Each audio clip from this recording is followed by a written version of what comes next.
Halo teman-teman, hari ini karena kemarin kita menggambar pensil dari pola yang dibikin itu adalah pola lidi, tapi ternyata saya lupa untuk menekan record ya, sehingga yang bisa dibagikan hanyalah tentang pewarnaan.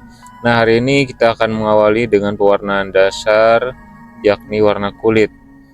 Dan perlu teman-teman ketahui karena spidol atau pewarnaan yang saya gunakan itu ujungnya tidak terlalu kecil ya, sehingga gambar yang diwarnai eh, terlalu kecil juga ya ukurannya. Mungkin semestinya saya menggambar dalam bentuk yang memang ukuran F4 ya, A4 gitu ya. Nah, jadi terpaksa setelah dipikir-pikir, eh, line art atau garis-garisnya ini harus dipertegas lagi menggunakan pulpen atau penintaan, agar kemudian warnanya tidak terlihat keluar dari line art.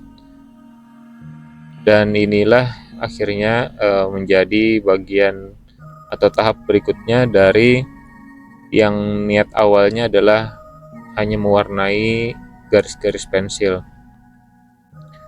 Nah, oke, jadi kita lakukan line art dulu ya guys, yakni penebalan garis untuk nantinya bisa kita warnai dengan, ya bisa dibilang lebih bersih lah dibandingkan dengan sebelum ada line art yang ditebalkan. Oke, kita jelaskan satu persatu juga atribut yang dibawa oleh Bashar.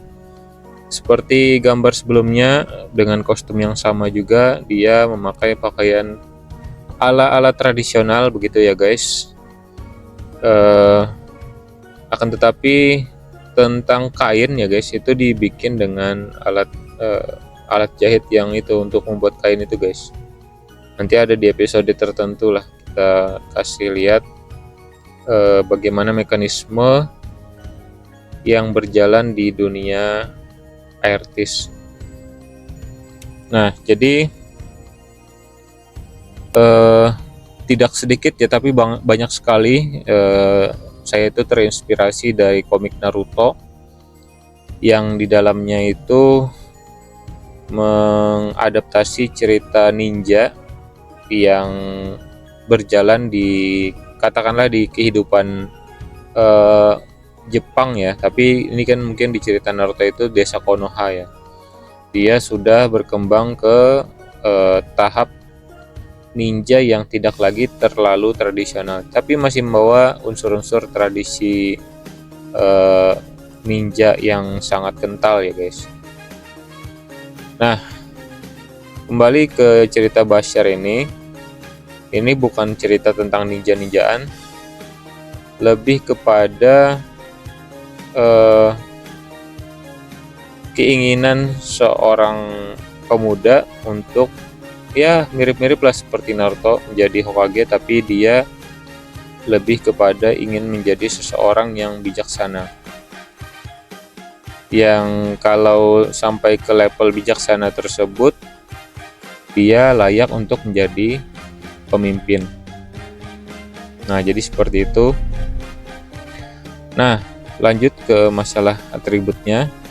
Lihat di bagian bawah celananya itu, kalau teman-teman ingat dengan karakter Naruto di masa masih muda atau masih kecil, dia kerah bajunya yang warna putih ya, itu kan seperti itu. Nah, tapi yang bagian bawah kaki ini bukan bulu-bulu ya guys, tapi semacam berbahan karet lah, yang masih bisa dibilang fleksibel. Nah, di pewarnaan ini pula teman-teman jadi bisa mengetahui bahwa di atribut bajunya itu ada warna biru. Di tas yang diletakkan di bagian pinggulnya itu berwarna hitam dan kuning. Itu adalah bakul ya guys, tapi bakul dengan versi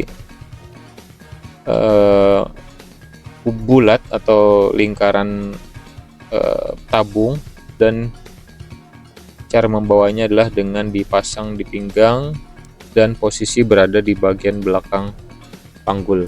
atau pinggul. Kemudian kita juga jadi mengetahui bahwa di ikat kepalanya itu ada warna hijau terang dan rambutnya berwarna hitam.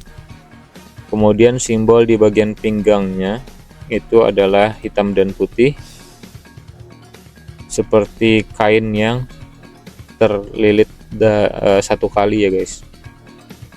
Dan kita juga bisa memperhatikan di sini sendalnya mirip-mirip dengan sepatu di Ninja Konohanya Naruto.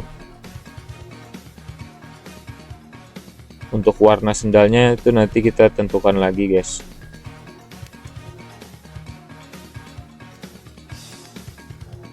Dan yang utama juga bajunya adalah warna putih ya guys. Jadi ini adalah salah satu karakter official saya yang berwarna putih bajunya.